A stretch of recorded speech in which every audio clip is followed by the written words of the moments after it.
This is J. Krishnamurti's fifth public discussion in Saanen, 1964.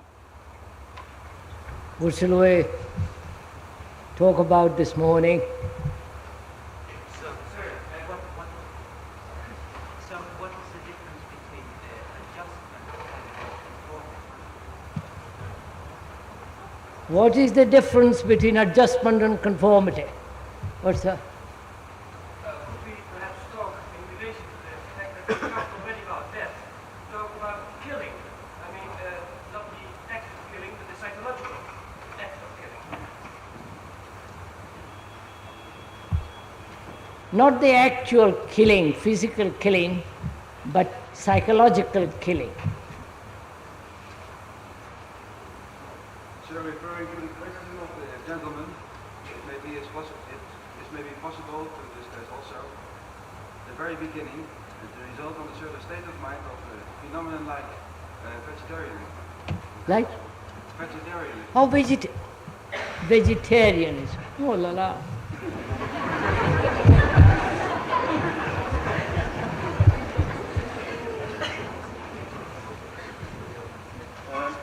The relationship between matter and consciousness.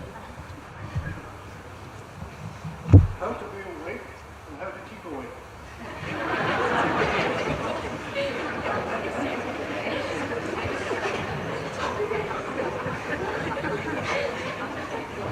I think that would be worthwhile, don't you? I can include all the others in that. How to keep awake and be awake.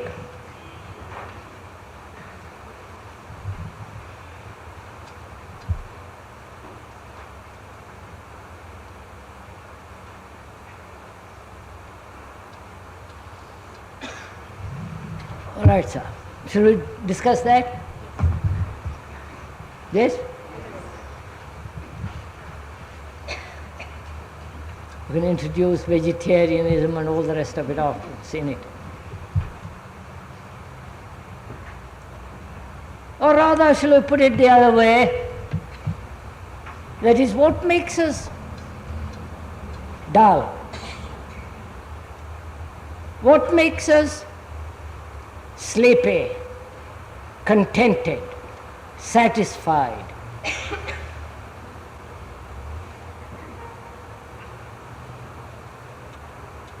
And if we could perhaps understand that, we might be able to find out what it is to keep awake and not become dull, heavy, insensitive. So what makes us sleepy, unawake, unattentive?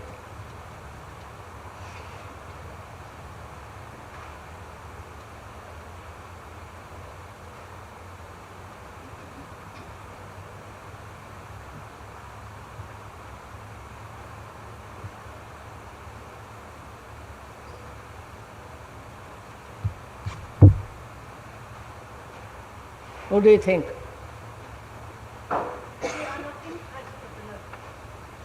We are not interested enough. What's that? Habit. What makes us heavy, dull, insensitive? Obviously, one of the factors is food.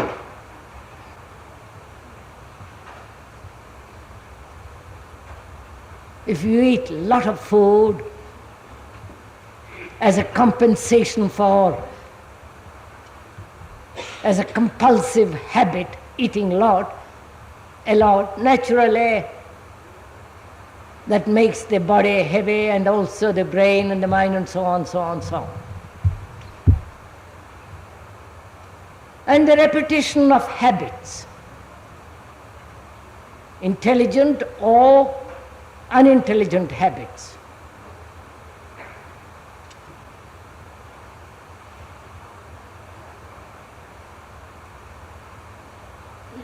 Can we so divide the physiological habits and psychological habits. Physiological heaviness, dullness, making the body insensitive. We know what makes it insensitive.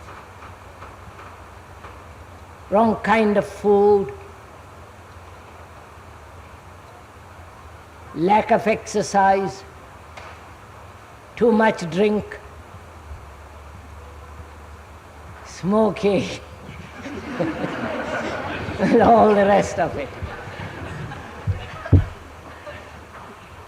Which obviously affects the psyche. It all rather seems rather trivial, all this, doesn't it? All right.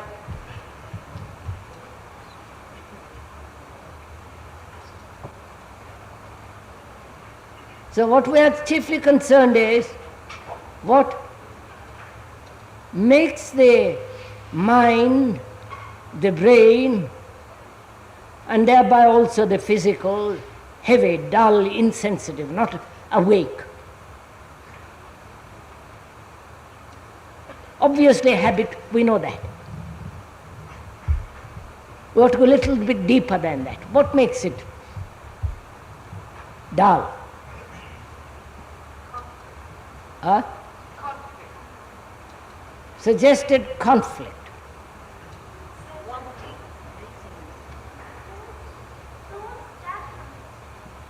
Huh? The thought that we thought and judged. Thought and judgment. Not believing itself. In other words, it makes the figure respond as it feels it's necessary. Otherwise, than believing it. Well, dull.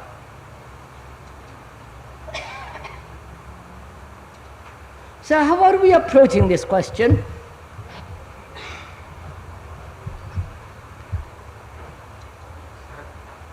From the outside or from the inside? You understand what I mean?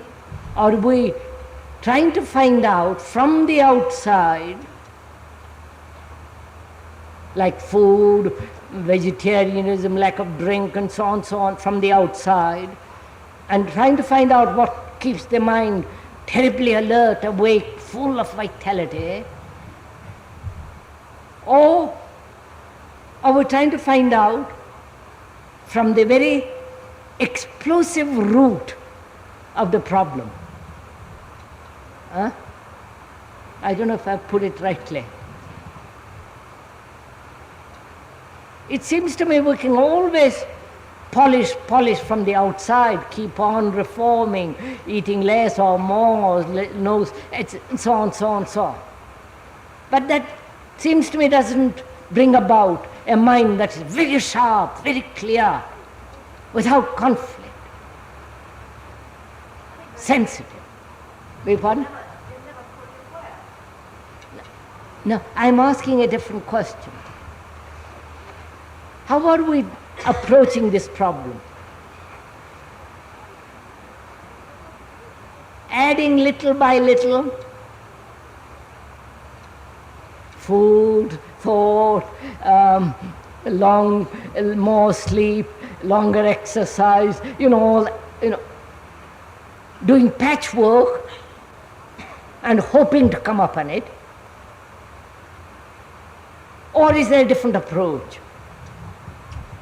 I hope I made my question clear. Have I? Now, which is the way we are approaching it? Vegetarianism, killing, again, food and so on is always from the outside, doing patchwork, adding little by little, hoping thereby to come to a state of alertness, awareness, a deep, sensitive attention and so on. How do we approach this? How do you approach it?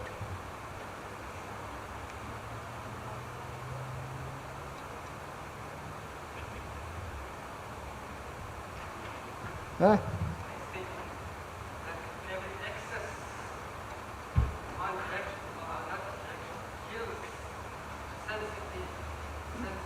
No, sir, how are you approaching it? I understand all that. How are you approaching it? Yes, sir, go ahead.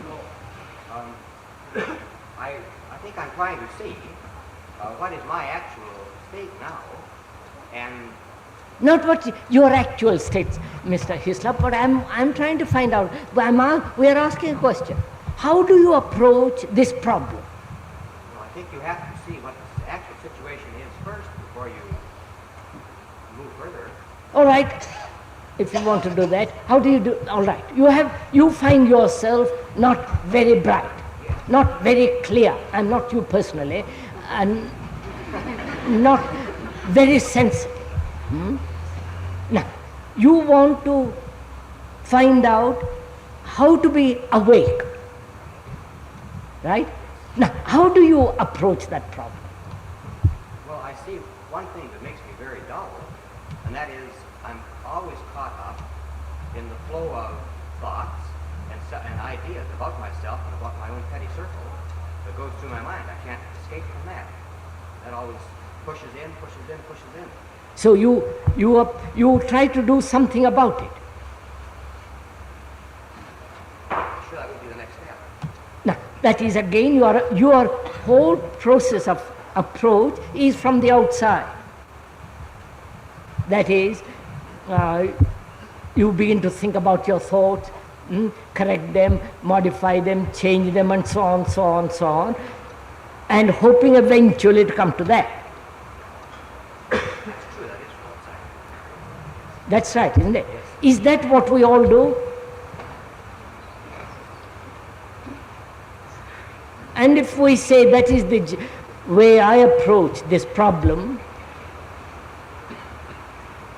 and we see the futility of such approach, then what is your next move? Am I making this clear? The other way from inside of it. It is no good saying the other way. It seems like you dropped that problem. Just let it settle. Or you're aware that your mind is moving, and you recognize that it can't possibly lead you to any solution that other than what you're wrapped up in. All right, sir, you have said that approach doesn't get very far, right? Then what do you do? If I see in myself, dullness is, seeing it in myself, what it means. See what is movement in myself.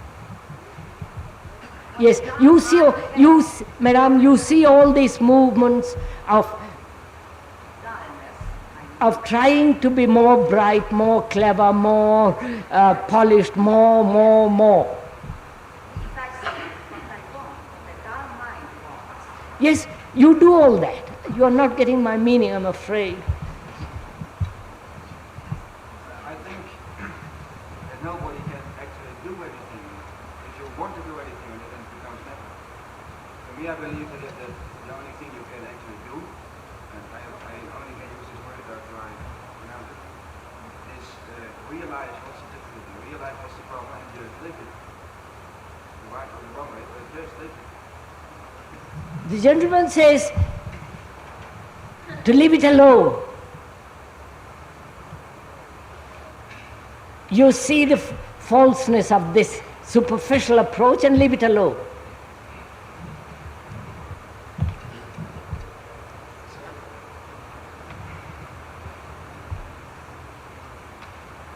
I'm trying to find out why I'm dull and not sensitive.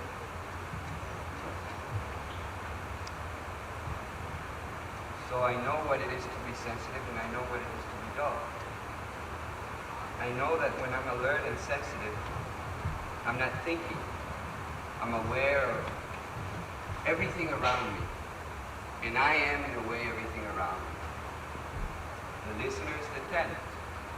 The colors, the forms, everybody.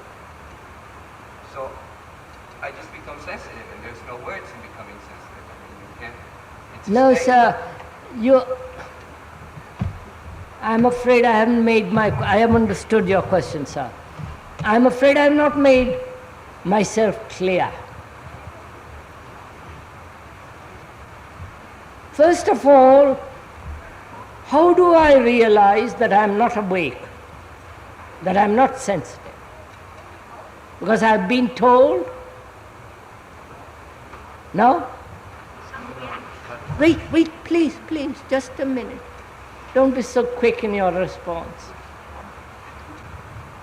How do I know that I am dull? Has someone pointed out to me, and therefore I say I am dull? Just listen, please listen. Or I know I am dull. Nobody has to tell me I am hungry. I know I am hungry. You see the difference? The one is comparative and the other is a fact.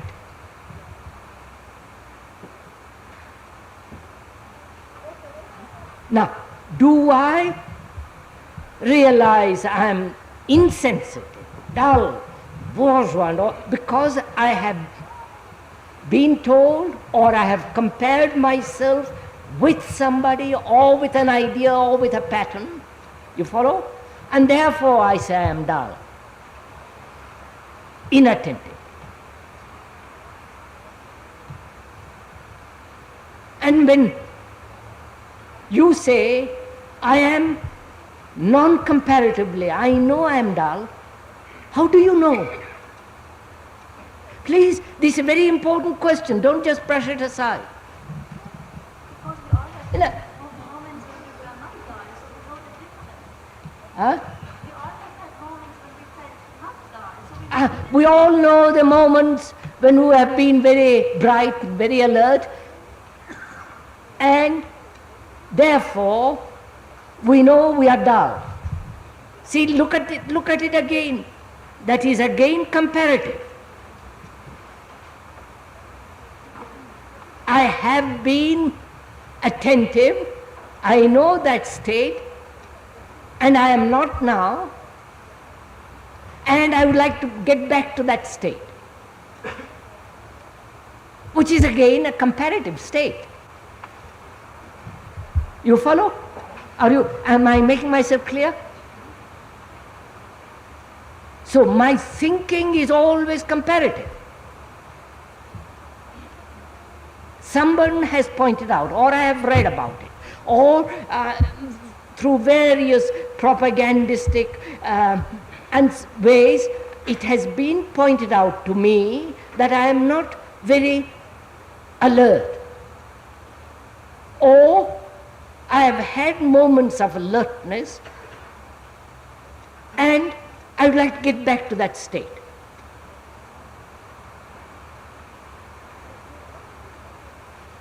So my mind is always comparing similar and dissimilar. Right? Now, is that one of the reasons of this dullness?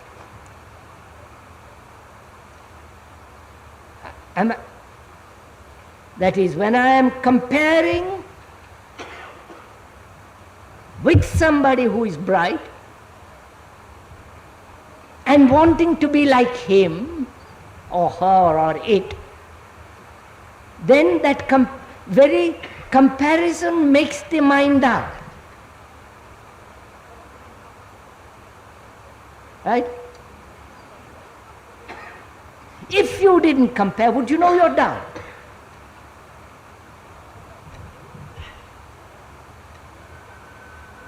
Huh? Don't say you think so. Your opinion is not. We shall get lost if we merely offer opinions. I see that where there is comparison, that very act of comparison makes the mind dull.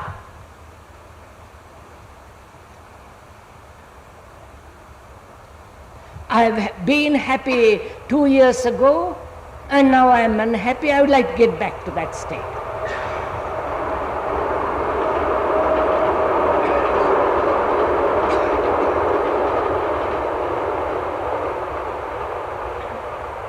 So there again, I compare the present to the past. So I realize this comparison makes the mind stupid, dull. Right? I see that. Then I ask myself, how do I know I am dull? Do I know it as I know hunger? Hunger is not second hand. It's there, it's a fact. Now I ask myself, how do I know I'm dull? Because somebody else told me? Because you suffer when you're dull. Huh? Because you suffer when you're dull. Wait, the gentleman says, when you suffer, you know you're dull. No, it's the other way around. Ah, the other way around.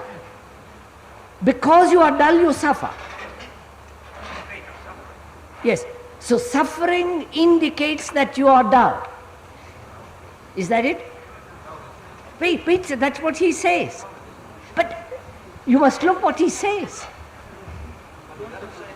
Huh? You didn't say that, sir? Yes, I did. He says he did.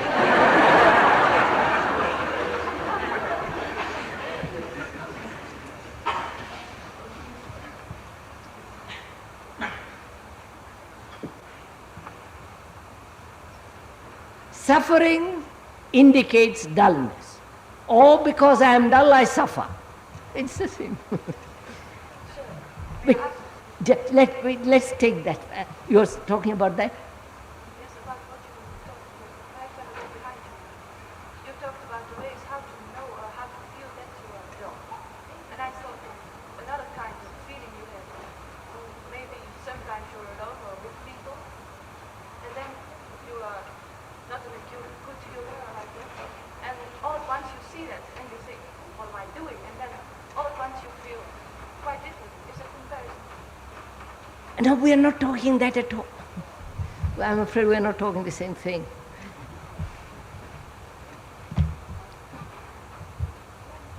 Let us take that first. That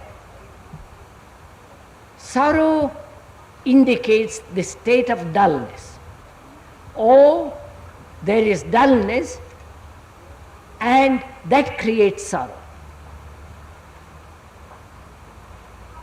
That is, through an action, through something, through a motive, I discover I am dull. Something causes me to be aware that I am dull. Right? Something causes me to be aware that I am dull. It is exactly the same thing as somebody telling me I am dull. So about hunger then. Your stomach tells you you're hungry.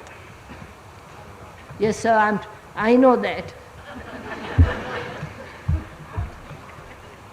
So I depend on something to tell me that I am dull. There's a sudden awareness I mean, of that.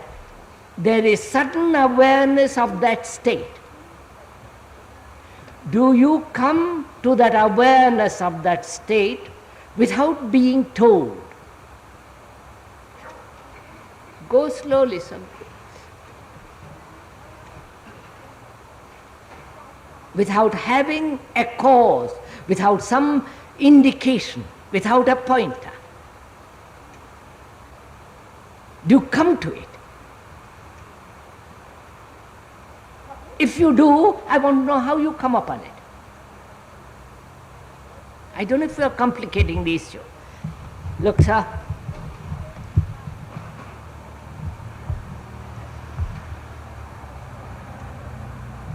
I want to. A question has been asked, what it is to be awake. Why is it that most of us are asleep? And we said, what makes us asleep? What puts us to sleep? What makes us dull?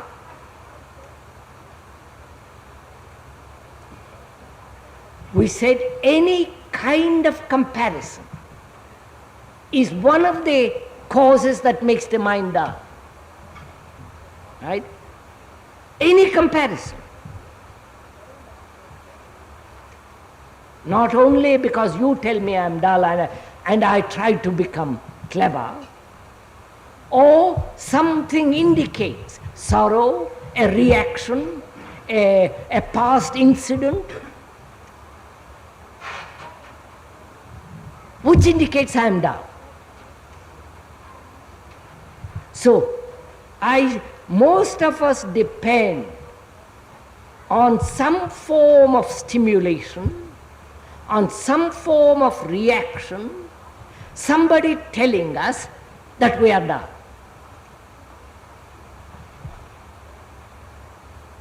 This is fairly clear, isn't it? And through this way of comparing and striving to be alert makes the mind more dull. No? Perhaps you don't accept this, you don't quite see it. So I say to myself, apart from comparison, I see comparison doesn't give clarity. And as long as I am comparing, it will not bring attentiveness. Right? Then what am I to do? Then I ask myself, how do I know I am dull? If there is no comparison, if there is no indication.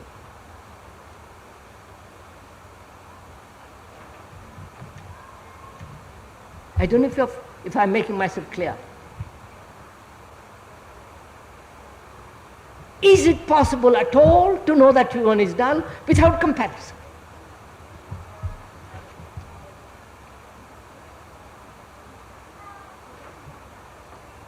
There's something within me that sees that dullness, at least at times. There is something in me which sees that dullness and wants to kick it out.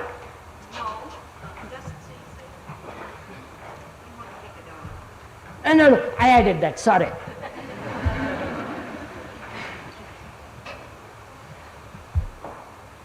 There is something in me that sees dullness. What is that something? An idea? A concept? A comparison? A memory? An incident? Of course, it must be.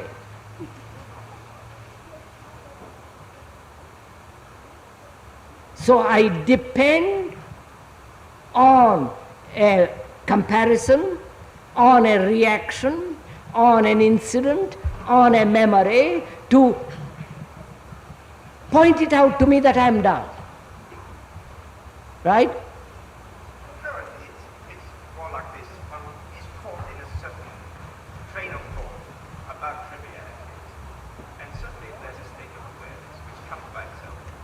And then one realized that one was caught and that it was something being caught. Yes, and then you say now, how am I to keep more awake? Which is something has indicated to you. And you depend on that.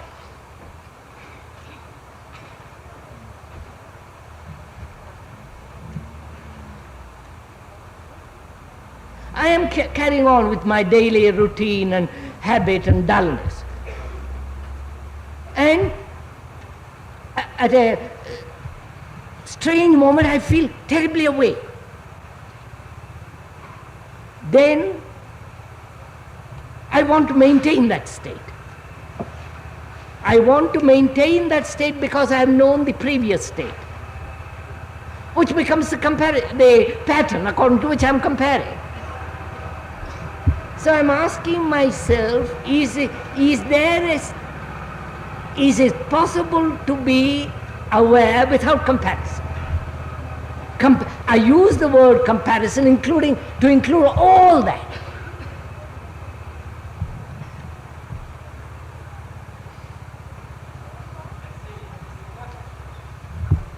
What's up?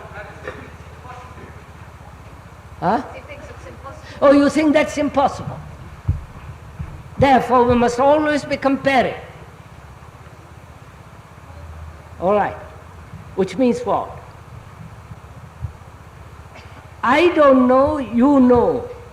I am dull, you are bright. And you are always pointing it out to me, and I am comparing, I am judging, evaluating, wasting my energy in this comparison. Right? You know, this also child too obvious.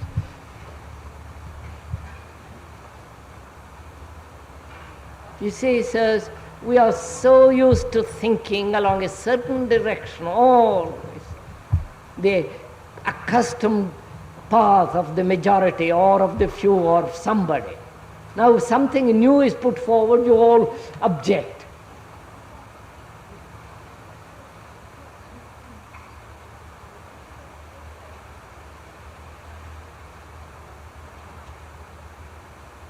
You see, if through comparison, through indication, through a reaction, I am aware that I am dull, and then I depend for keeping awake on some measure. Right? And I say, as long as I depend through comparison, through a measure, that very dependence brings about a state of dullness.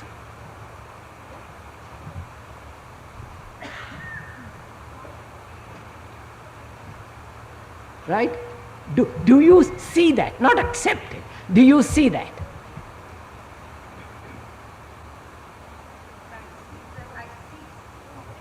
Huh? And do you see that fact? If you see it, do you see it? If you see it, then you will never compare. It's one of the most... You're all so quick. From childhood we are educated to compare. Your brother is cleverer than you are. You must get more marks. The boss gets more money than you do. He's a stupid man, but you get, and so on, so on. So we are brought up on that. That's our daily activity. And you say, no, I won't compare. It has no meaning. We are not dealing in fragments. We are dealing with the whole of life.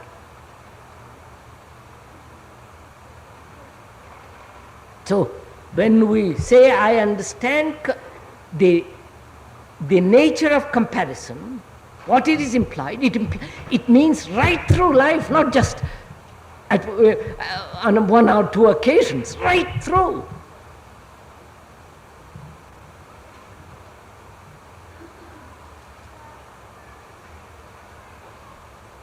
So, if one understands that, then you are not comparing and therefore learning. Right?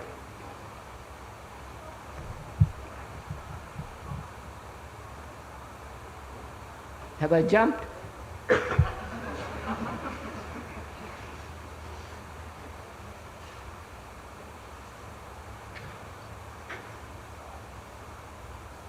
I have learned, haven't I,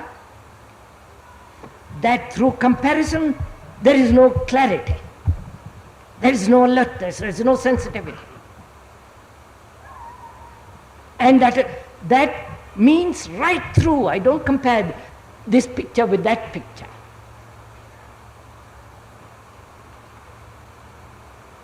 Or myself being inferior and you being superior. I don't know, you know. You are the teacher, I am the disciple. I brush all that aside when I understand the nature of comparison.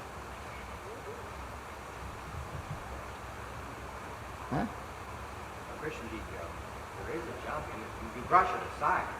Because I understand it. Yes.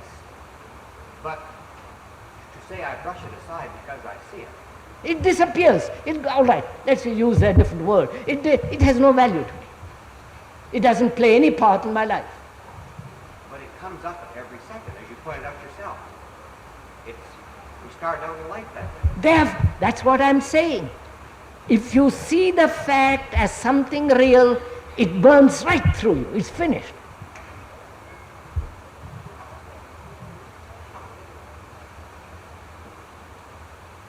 Therefore, nature of criticism ceases. Yes, sir.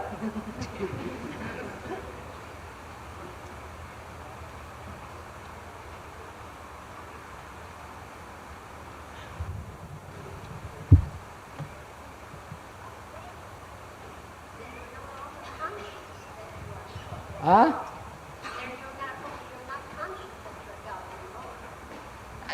It's not a question of an opinion, madam. Either you understand the whole business of comparison, which is extremely difficult. It's not just you accept few words and say, well, I've got it. It means being so alert so that the mind never compares. You're getting what I'm talking about? If you see the poisonous nature of comparison, and you have the continuous habit of comparing, the habit, the tradition, the whole sociological structure of class and, the whole thing, the establishment and, all that, then what happens? You see the poisonous nature and you're tremendously awake. Not to be caught in that poison.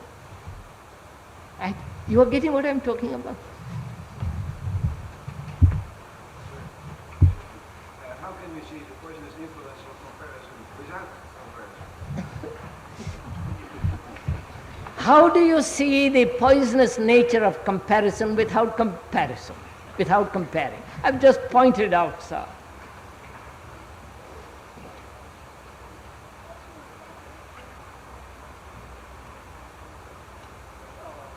Look, sir, all our action is comparative, right? Is there any action which is not comparative? I mean, don't say you don't know, just find out, sir. All our action is comparative. Comparative in a sense, there is the ideal, approximation to that ideal, and it is better action than the past action, and so on, so on, so on. It's all action, as far as we know, is comparative. And I see any action based on comparison leads to dullness, right? This is, right? So I ask myself, is there an action without comparison? What's that? Sir, I cannot understand how human beings can get out of that circle of by themselves, by their own mind that is called. We are going to do this, sir. We're going to find out.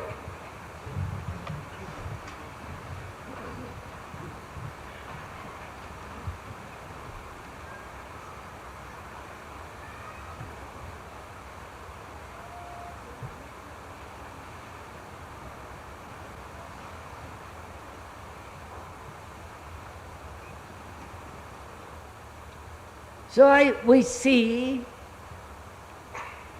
what makes the mind dull. Comparison is one of the causes.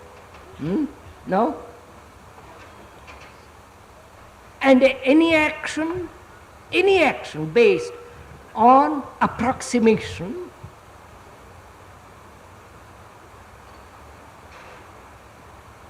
indicates a dull mind, or rather creates the dull mind. Right? You're all rather puzzled this morning, aren't you?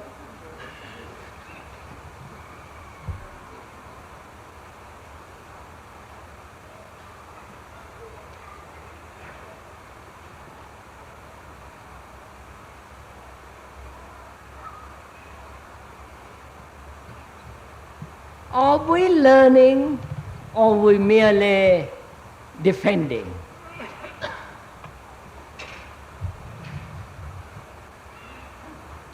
I want to learn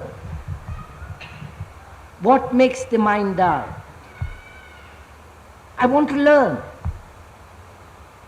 And the moment I say I want to learn, all comparison ceases, must. You don't get it.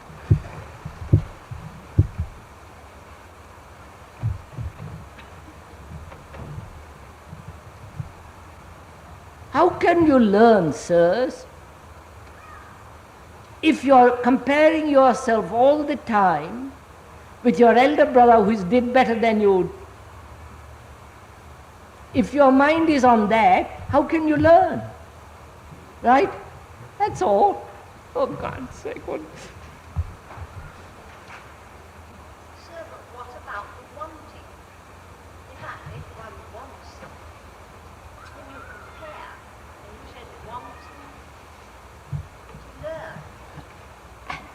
No, not wanting. Learning. Or don't pick on words. Learning. What is the difficulty in this?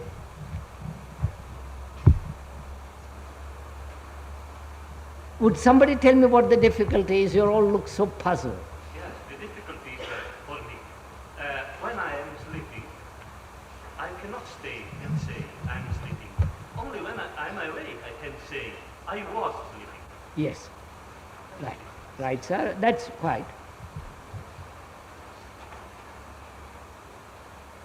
So what? Right.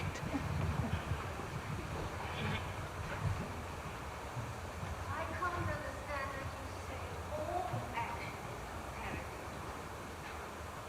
Is something that comes out of you in the way of a work of art, is that comparative?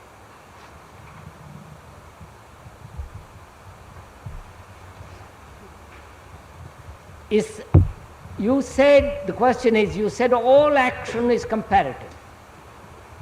And the questioner says, something that comes out of you as an art, as a work, as a state of artistic feeling or feeling of that kind, is that also comparative?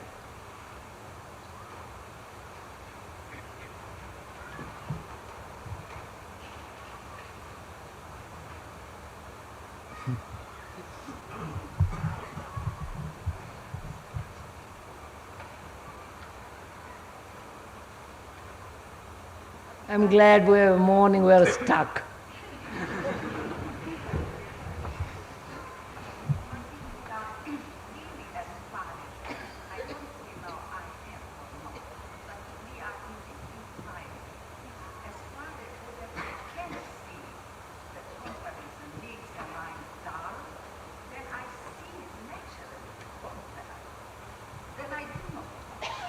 If I see it really, it seems then I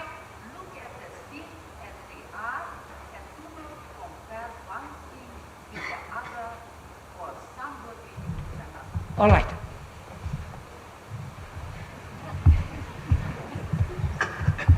Is love comparative? Huh? No. No, love sees the things as they are. Madam, I'm asking, forget all that we have said. Let's begin again. Is love comparative? No. Huh? No. I think dullness is a less about. Sir, is it partly the thing that prevents us from learning that we have some conception of what we want to learn? We have some conception. Yes, sir, yes, sir. I'm just asking, sir. If love is not comparative, as some of you say no very loudly, then everything else is comparative. Huh?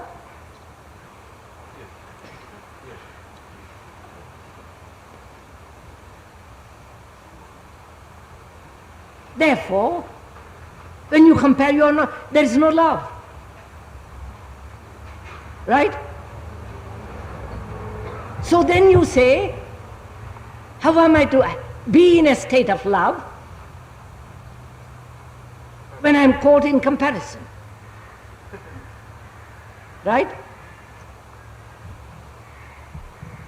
Now, we don't want to learn.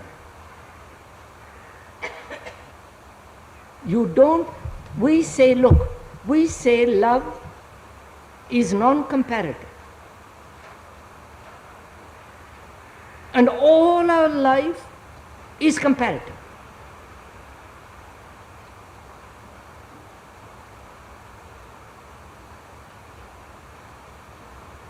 So what shall we do?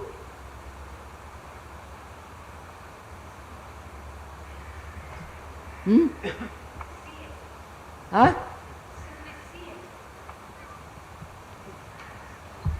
What do you do?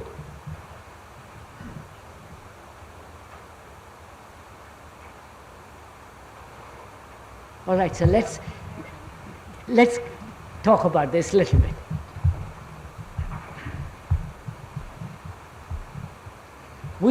We say, because some of us may have had a feeling on rare occasions when we love somebody, in that state there is no comparison. And when that state is disturbed by any reason whatsoever, then begins jealousy, comparison, anger, all the rest of it.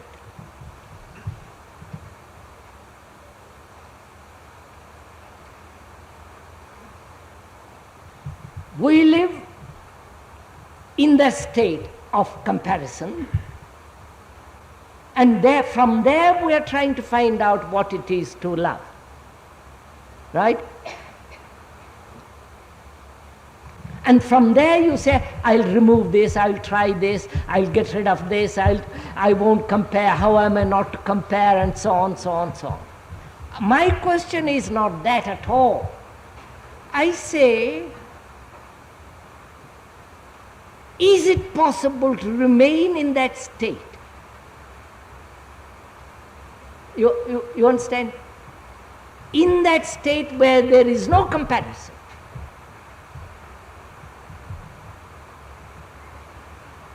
Am I conveying something?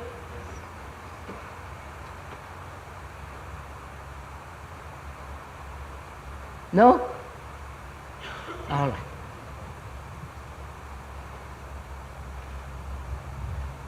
Now, for me the importance is not how to get at it or be in that state, because whatever I do will still be comparative. Right? So, what am I to do? I do nothing.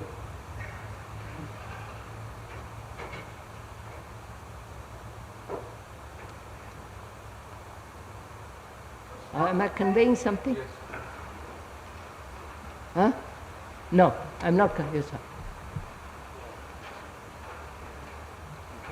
One can't just go blank in front of that question. One can't just go blank in front of that, the gentleman says. So here is a problem for you. How do you deal with that problem? We know, just a minute, sir, we know, or rather we have known, occasionally or rare moments we have felt this quality of love in which there is no comparison at all.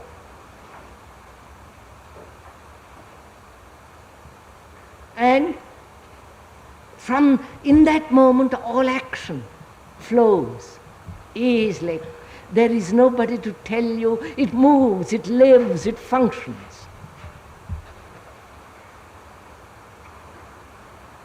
And we lose that, and then we are caught in this. Being caught in this, we say, I must get back to it.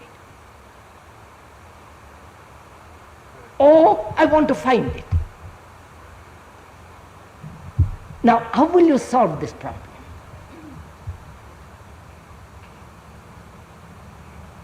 Well, First of all, of course you're struck speechless by the enormity of the question.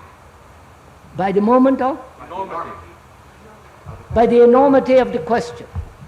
But then, as I say, you resist just going blank. Wait, no, wait, sir, wait. The gentleman said, you are struck by the enormity of the question, right? Are you really struck by the enormity of the question? Or are you just using words? Just an intellectual appreciation. Yes, all that.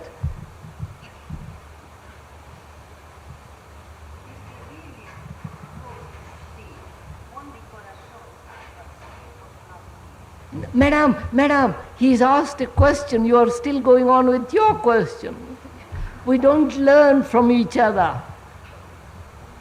He's just made a statement. He said he's greatly struck by the enormity of the question. And I asked him, are you really struck by it? Or are you just using few words to flatter or to pass it by? What actually happens when you're struck by an enormous problem, or you see the enormity of it? Huh? The lady says we don't think anymore. I feel hopeless about it. Beg pardon? I feel hopeless about it. Oh no, you don't. You haven't watched yourself. When you see the enormity, the beauty of these mountains, when you see it, what happens? You're comparing again, are you? No, sir, I'm not comparing, I'm just asking. This gentleman said something very simple. He said he's struck by the enormity of the problem. I said, are you really struck by it? If you are really struck by it, what is the state of your mind that is confronted with the enormity of it? Wait, madam.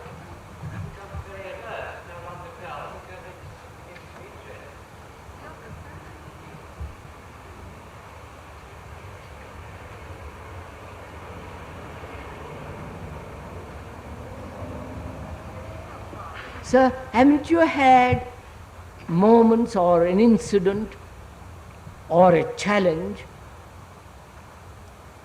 which is so important, which is so demanding, so urgent? What takes place in your mind at that moment? Beg your pardon? All else ceases, and only that remains in the universal attention. I am asking what is the state of your mind when you are confronted with an enormous problem? Huh? Why not be simple? Yes, it's silent, isn't it? It may be paralyzed. It may be shocked. But at that moment it is absolutely quiet. Through paralysis or through the enormity of it, it says it is quiet, right? Now, are you quiet when I put this question?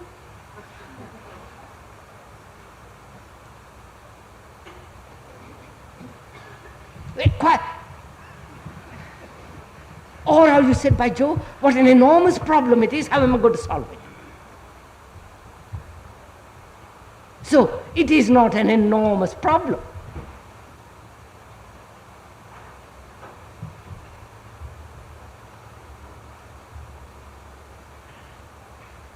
Now, let's stop on that for a few minutes. We know moments of love when there is no comparison, when there is an extraordinary quality of freedom, when there is no conflict, no contradiction, not an effort. We know that. And somehow by some mysterious reason, some reason it disappears. Then we have to go back to the other. And I'm asking myself,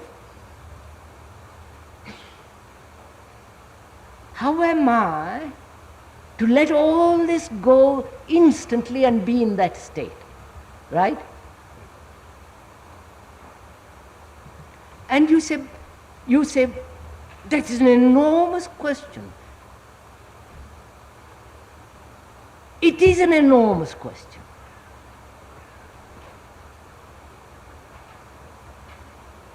If I know how to face or understand or be with that question, then perhaps I shall know what it is to be tremendously awake. Right? But I don't give a single moment to be with the problem. I'm already moved away. I've already tried to find an answer. Get over it, get beyond it. Or get into that state what is called love. So, I learn, there is a learning when the mind is confronted with a problem and the problem is not trivial, and therefore the mind becomes completely quiet. Right? The problem has made the mind quiet. I don't know if you get the point. Right? The incident, the question has made the mind quiet. The shock of it has made the mind quiet. But the mind is not quiet. The thing has made it quiet. Right? The thing has made it quiet. The question. And I say that's not good enough. That is, I depend on the question to make the mind quiet. Are you? Now I ask myself, is it possible to be quiet without something telling me or forcing me, giving me a shock to be quiet? You get it? That's all. If a problem, an incident, an experience, an object makes the mind quiet, it is not quiet. It's like taking a pill and tranquilizer and being quiet. Now I say, I won't take the tranquilizer. Can the mind be quiet without any motive, without any shock, without any challenge? Right?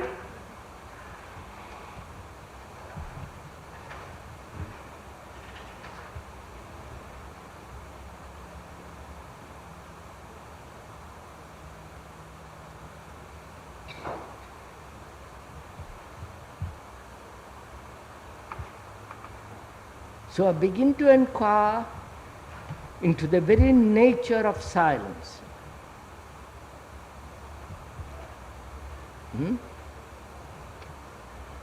If in the understanding and the learning about silence, I know what it is to love. No? This is, I see, I've jumped, sorry.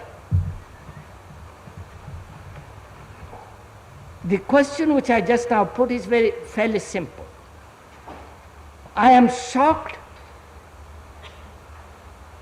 through something to be quiet.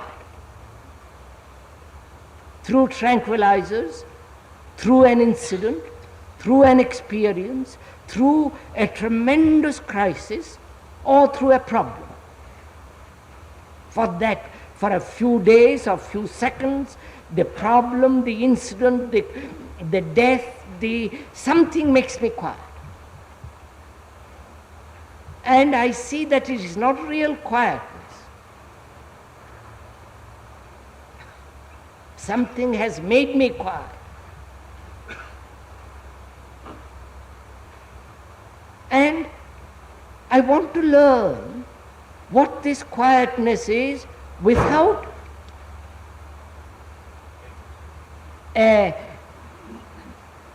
a cause, right? And is there such quietness without something making me quiet? Is this clear?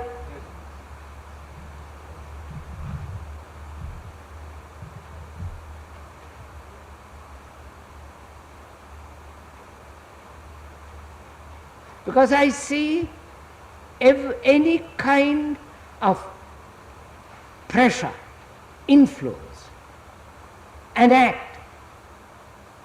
act of meditation, an act of thought, an act of will, does not produce silence.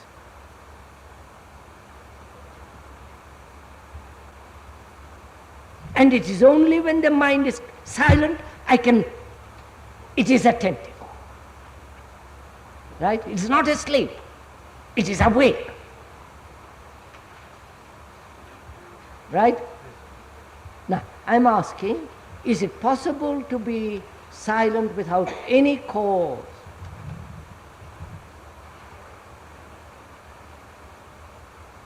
Otherwise,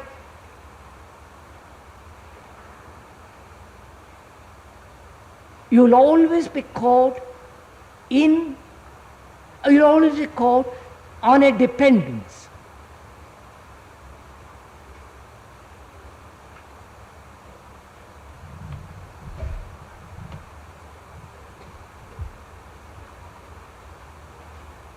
And as you said just now, that love has no cause, it does not depend, it does not compare. So I say, I know all the tricks of comparison. I see the whole significance of it, not just a part of it, but the whole of it, and I leave it. And because I understand it, it's gone. Then my mind can inquire what is the state of the mind that is called love. Are you coming with me?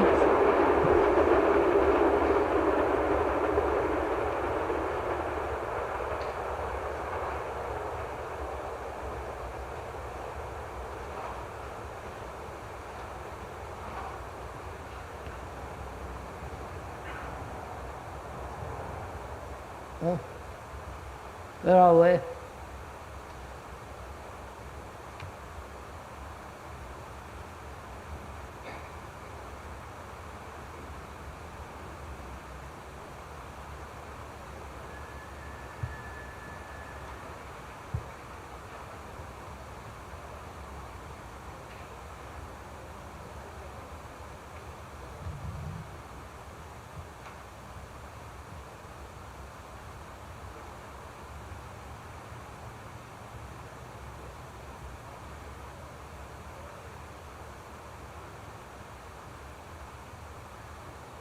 Forgetting the me.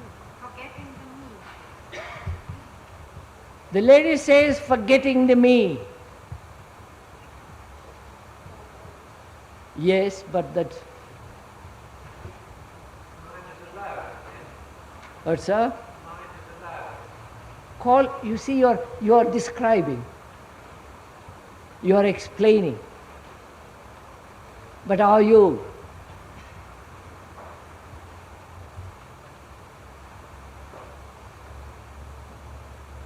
I think it's very important to understand this particular point, because as love has no comparison, why do we compare?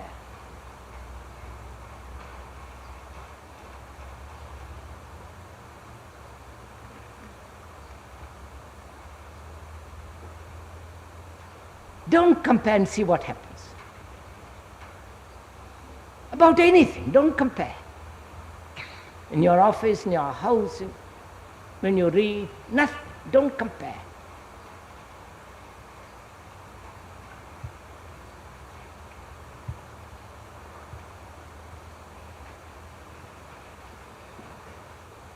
That is, forget yesterday. Huh?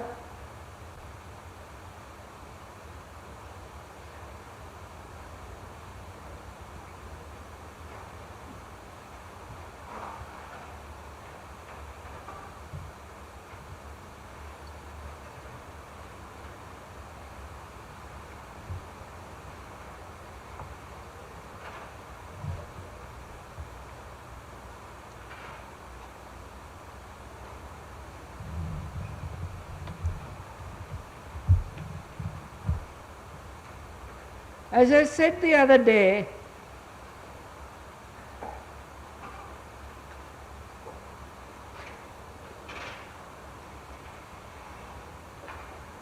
to find or to come upon or be in that state when the mind is a flame.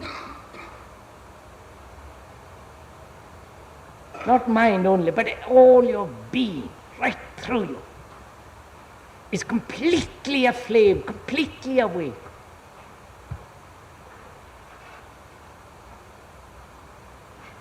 And there is no way to it. No system, no method, no comparison, no knowledge, nothing. No cause. Now, if that is a real question to you, you will say not an answerable question by another, and if it is a real demand, then your mind, because it has to find, not merely explain, it has to find it. Then what will the mind do? You understand what I put that, don't answer me. You have got 24 hours. If you want to chatter and waste your time, that's all right. But if you say, look, this is an extraordinary question, I like to find out. A state of mind that exists without cause. That's awake without any reason, without any motive, without any challenge, without any crisis.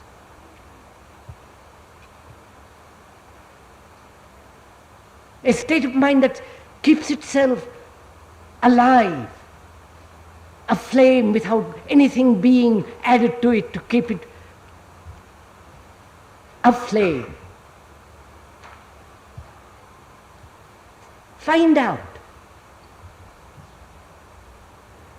There is no book, there is no teacher. You have to find it out.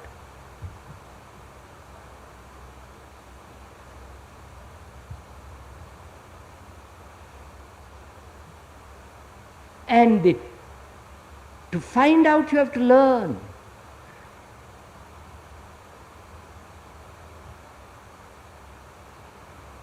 To learn all about your usual habits of comparison. And if you can learn in a minute, the thing is there. And there is only a second to learn, not a whole 24 hours.